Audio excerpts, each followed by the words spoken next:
안녕하십니까, 차구영 목사입니다. 오늘은 예수의 이야기 45번째 이웃을 가진 자의 아버지라는 제목으로 예수 이야기를 하겠습니다. 옛날에 어떤 성자가 있었습니다. 어느 날 성자는 제자들에게 밤의 어두움이 지나고 새날이 밝아온 것을 그대들은 어떻게 알 수 있는가 하고 물었습니다. 제자 중 하나가 동창이 밝아오는 것을 보면 새날이 온 것을 알 수 있습니다 라고 대답하자 성자는 아니다 라고 말했습니다. 또 다른 제자가 창문을 열어보고 사물이 그 형체를 드러내어 나무도 보이고 꽃도 보이기 시작하면 새날이 온 것을 알 수 있지요. 그러자 성자는 그것도 아니다 라고 했습니다. 제자들이 묻습니다. 그러면 스승님, 밤이 가고 새날이 밝아오는 것을 무엇으로 알 수 있습니까? 물었습니다. 스승은 제자들을 한번 둘러본 다음에 너희가 눈을 뜨고 밖을 내다 봤을 때 지나다니는 모든 사람이 형제로 보이기 시작한다면 그때야 비로소 새날이 밝아온 것이다 라고 말했답니다. 지금으로부터 2000년 전에 예수님이 육신을 입고 오셔서 하나님이 오셔서 마태복음 25장 40절에 이렇게 말씀하셨습니다. 임금이 대답하여 가라사대 내가 진실로 너에게 이르노니 너희가 여기 내 형제 중에 지극히 작은 자 하나에게 한 것이 곧 내게 한 것이니라 하시고, 또 왼편에 있는 자들에게 이르시되 저주를 받은 자들아 나를 떠나 마귀와 그 사자들을 위하여 예비된 영영한 불에 들어가라 이렇게 말씀하셨습니다. 인간은 더불어 사는 존재입니다. 인간이라고 하는 그 인자는 사람과 사람이 서로 등을 기대고 있는 모습이 인자입니다. 그 사람과 사람 사이 간자를 놓아서 사람과 사람이 함께 더불어 사는 존재가 인간이다 이렇게 말하게 된 겁니다. 더불어 살고 도우며 살고 협력하여 선을 이루는 존재가 인간입니다. 다시 말하면 이웃을 가진 자가 인간이라는 것입니다. 즉 이웃이 없는 자는 사람의 가치가 없다는 것입니다. 예수님이 하신 말씀 가운데 선한 사마리아인의 비유에서도 강도 만난 자의 이웃은 혈연을 초월하고 지파를 초월하고 민족을 초월한 어려움에 함께 동반된 아픔을 나눌 수 있는 자가 진정한 이웃이 됨을 말씀하고 있습니다. 현대는 너무나 폐쇄적이며 이기적입니다. 그 문화의 산물이 아파트 문화입니다. 또 개인주의의 극치가 무관심입니다. 어디를 가나 문단속을 철저하게 해서 문마다 꼭꼭 잠그고 자기를 보호하나 자신의 문단속은 제대로 못해서 절망하고 불안해하는 자가 오늘의 현대인들입니다. 자기 마음에 문단속을 못하는 현대인, 그래서 고독하고 그래서 불안해하고 그래서 답답해하고 그래서 괴로워하고 그래서 우울해하고 그래서 외로워하는 자가 바로 오늘의 내 모습 아닙니까? 그래서 성경은 하나님이 누구냐? 하나님은 나만의 하나님이 아니라는 것입니다. 주기도에서도 하늘에 계신 나의 아버지 이렇게 말하지 않습니다. 하늘에 계신 우리 아버지요 라고 말합니다. 그래서 하나님이 누구냐? 이웃을 가진 자의 아버지가 되신다. 이렇게 가르쳐 주시는 겁니다. 유일한 하나님이시지만 하나님이 나만의 하나님이 아니라, 나만 섬기는 하나님이 아니라 하나님과 함께 이웃이 있는, 이웃을 가진, 이웃과 함께한, 이웃이 있는 자의 하나님이 나의 아버지요, 그 아버지가 아바가 되신다. 이렇게 말씀하는 겁니다. 그래서 영어에 보면 Our Heavenly Father입니다. Our Heavenly Father, 하늘에 계신 우리 아버지입니다. 마이가 아니라 Our입니다.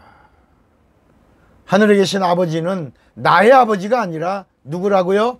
무엇이라고요? 이웃을 가진 우리 아버지라고 말씀하는 겁니다. 이 전도도 바로 이웃을 가지고자 하는 자들, 이웃을 가진 자들이 이웃과 함께 하나가 되어, 지체가 되어 하나님을 예배하려고 전도하는 겁니다. 그래서 예수님도 이런 말씀을 하셨어요. 두세 사람이 내 이름으로 모인 그곳에 나도 함께 하겠다. 이렇게 하셨습니다. 그러니까 진정한 이웃, 하나님의 지체가 모인 그곳에 하나님의 이름에 합당한 응답을 주시겠다고 약속하신 겁니다. 자, 이제 고개를 들고 내 주변을 한번 돌아봅시다. 형제를 봅시다. 자매를 봅시다. 그리고 그들의 고독과 아픔을 함께 나누며 그들의 영혼을 구원하려고 하는 이런 열정을 한번 여러분 속에서 일으켜 내시기를 바랍니다. 그리고 그리스도 안에 참 이웃을 가진 자가 되시기를 바랍니다. 그리고 그 이웃과 함께 하나님을 아버지라 부를 수 있기를 바랍니다. 나의 하나님이라고만 하지 말고 우리 하나님이라고 고백하시기를 바랍니다. 그러려면 먼저 예수에 미쳐야 합니다. 예수 생각으로 가득해야 합니다. 건드리기만 해도 예수가 나와야 합니다. 영적 성장 이루어내야 합니다. 영적인 성장은 계속 성장하고 성장해야 하는 겁니다. 그리고 또 영혼을 사랑합시다. 더 사랑합시다. 열심히 영혼을 사랑합시다. 그리고 더 많은 영혼을 구원해야 하는 것입니다. 기독교는 빛입니다. 빛과 어두움은 공존할 수 없습니다. 저희 아버지 쪽으로 3대, 저희 어머니 쪽으로 3대. 저는 그런 신앙의 뿌리 가운데에서 이제 목사가 됐습니다. 황해도 연백군 호동면 추정리 감리교회에 교적을 주신 우리 할머니의 안방에 있던 성경책이 발견돼서 누구에게? 인민군에게. 그 자리에서 저희 할머니 조만물 권사님과 저의 가족들 6명이 그 물수조의 수장, 니네들은 침례받는다며, 그리고 물속에다가 수조에 집어넣고 침례하여. 그래서 돌아가신 저는 순교자의 자손입니다. 제가 공산주의를 싫어하는 것, 제가 좌파를 싫어하는 그 이유가 바로 그런 것입니다. 공산주의는 내가 목사다 이래서 핍박하는 게 아니고, 집사다 뭐 이런 게 아니라 성경책만 봐도 즐겁을 하고 거기 있는 사람들을 다 함께 죽이는 자입니다. 한국이 많이 위험합니다. 민주노총, 전교조, 주사파. 여러분, 제가 옛날에 인권운동을 했는데 그 인권운동을 같이 했던 인권위원회에 있던 목사들이 30년이 지난 후에 정권도 바뀌고 그래서 그 사람들이 새로운 사람들이 됐을 거라고 생각하고 저는 이제 목회만 하다가 30년이 지나서 그들을 만났는데 이 사람들은 완전히 좌경을 넘어 빨갱이가 돼버려 있었던 거예요. 제가 충격을 받았습니다. 이거 심각하구나. 세에덴교회 소강성 목사와 함께한 그 호산나의 그 한 5천 명의 그 목사 무리들이 아주 완전 좌경화, 공산화되어 있는 그런 사람들의 무리라고 사람들이 말하고 있지 않습니까? 위험합니다.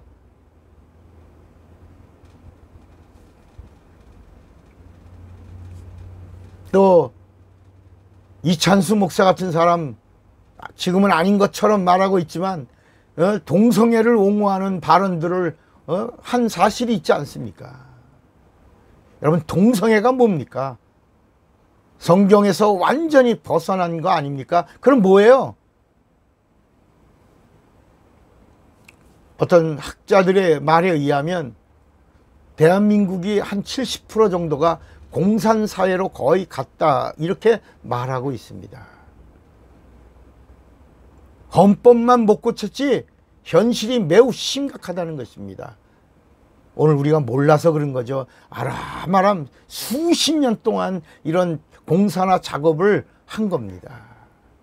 중고등학교의 교과서에 국민이라는 말이 있지 않고 보니까 깜짝 놀랐습니다. 인민이라고 나오면 인민. 여러분, 그 인민, 학생들 교과서에 인민이라고 나온 이 말을 국민으로 고치지 못하고 있는 현실입니다. 언제 우리가 인민이란 단어를 썼습니까? 인민과 함께하고 인민을 위하여, 이런 말을 누가 쓰는 겁니까? 또 많은 교회가 코로나를 핑계로 교회가 폐쇄를 당해도 교인들이 잠잠합니다. 교회가 하나가 되질 못합니다. 정치 방향으로 사람들이 모인 걸 탄압하고 구속하고, 그리고 교회 같은 데는 코로나의 온상이라고 막 판정을 내리고 교회 문을 닫게 하고 폐쇄시키고 벌금을 때리고, 그러는데도 교회가 연합하여 이런 일을 대항할 능력을 상실했습니다. 온라인 예배 이런 게 어디 있습니까? 모이기를 피하는 어떤 자들의 습관과 하지 말고 너희는 모이기를 힘쓰라 그랬습니다. 방역수칙을 지키면서 모이기를 힘쓰는 교회들이 됐어야 되는데, 안타깝지요. 한마디로 안타깝지요.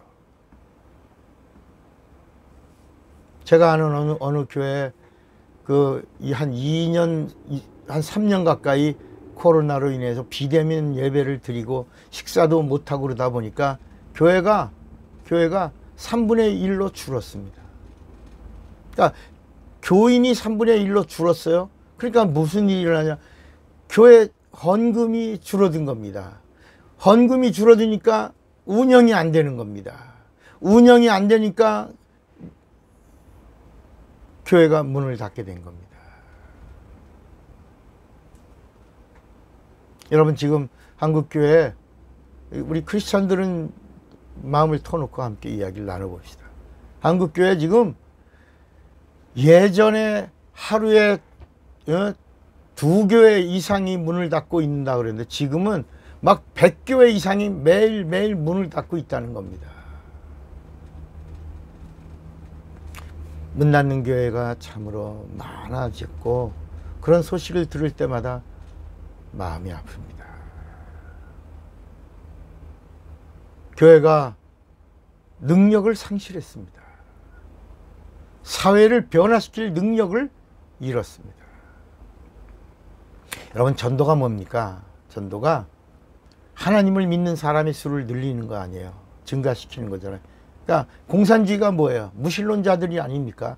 하나님이 어디 있냐? 인간 중심이고 인권, 평화, 뭐 이런 얘기하는 거잖아요. 그러니까 이 전도가 바로 공산주의를 몰아내는 능력입니다. 한 영혼을 구원해서 이웃을 가진 자가 되어 하나님이 우리 아버지가 된다면, Our Heavenly Father가 된다면, 그리고 그런 사람들이 많아진다면 하나님이 기뻐하시고 하나님이 우리나라 대한민국에 있는 교회와 교인들을 복 주실 것입니다. 오늘 이 말씀과 함께 해주신 모든 분들을 사랑하고 축복합니다. 할렐루 예수. 차구영 목사입니다.